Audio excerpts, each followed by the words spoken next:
kongresista ng bansa, isang Duterte Youth Party List, aapat lamang na bumoto na ma-retain ang SMNI channel sa ating bansa. Ganun po ang aming paninindigan sa Duterte Youth Party List na kahit nag-aalisan na lahat ng kongresista, kami ay naninindigan para sa aming kaibigan, ang susunod na senador, number 53, Pastor Nicolong. Alam ninyo, nung tinanggal ako ni Pangulong Bongbong Marcos, kahit fixed term ako sa NYC, as NYC chairman, yun rin ang linggo kung kailan inatake ang KOJC. At sa tingin ko, kami ni Pastor Apollo Kibuloy, baka makuha pa namin sa aming puso, mapatawad kahit konti, dahil mapagpatawad si Pastor. Pero ang hindi namin mapapatawad ay yung ginawa ng mga kongresista kay Vice President Sara Duterte noong huling linggo. Kaya ang aming patawagan mula sa Duterte Youth Party List, tandaan ninyo yung pagbubuka ng 240 na kongresista na nag-impeach kay Vice President Sara Duterte. Kung ano yung ginagawa sa Davao del Sur, sinisira ang litrato ng congressman nila sa sobrang galit ng mga taga Davao del Sur.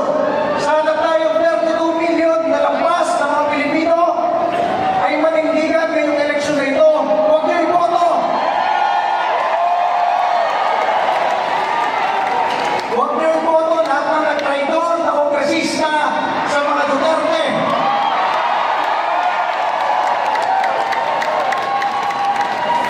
Ang Pangulong Duterte lamang at ang Vice President Sara Duterte ang nagpoprotekta sa ating lahat mula sa mga kriminal, terorista at terorista.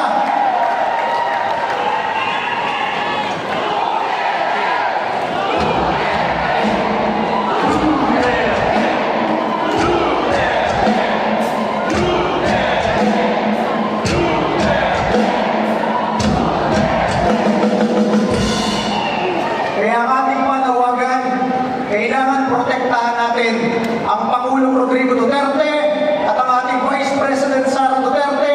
At ngayong eleksyon na ito, lahat ng 240 na yan, kakampanyahin natin matalo sa kanilang mga distrito at probinsya. Tayong 32 million na Duterte supporters, unang-una, hindi na natin iboboto yung mga kinatawan na yan.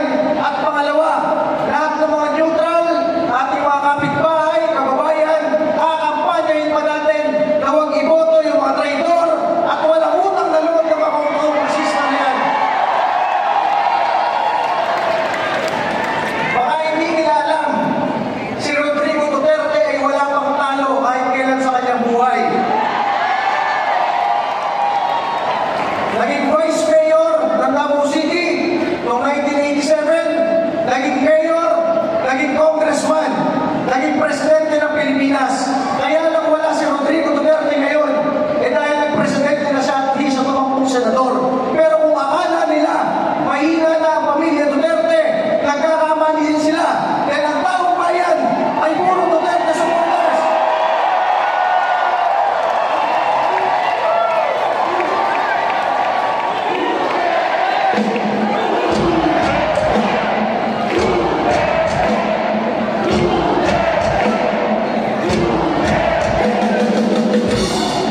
Kaya ang aming panawagan ngayong eleksyon na ito, iboto ninyo ang mga kaalyado ng Pangulong Duterte na narito sa harap at iboto ninyo ang mga senador ni Pangulong Duterte para mapagtibay ang pagbabalik sa Malacanang ni Sara Duterte. Dahil ang tagumpay ni Pastor Kibuloy, ang tagumpay ni Sara Duterte ay tagumpay ng mamamayang Pilipino. So muli po, mula po sa inyong number 5 Duterte Youth Party List, kami ay lumalaban ulit ngayong eleksyon na ito. Kami ay naninindigan kasama ninyo at tayo ang magdadala ng liwanag dito sa bayang talumpok na ito. We have on National Exclusive one good friend and very close friend, Yusek Ronald Giancarlo L. Cardema. Yusek Cardema, welcome to Nation Nations. Salamat po, Pastor.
Mga kababayan ng Chairman ng Duterte Youth Party List, Chairman Ronald Cardema.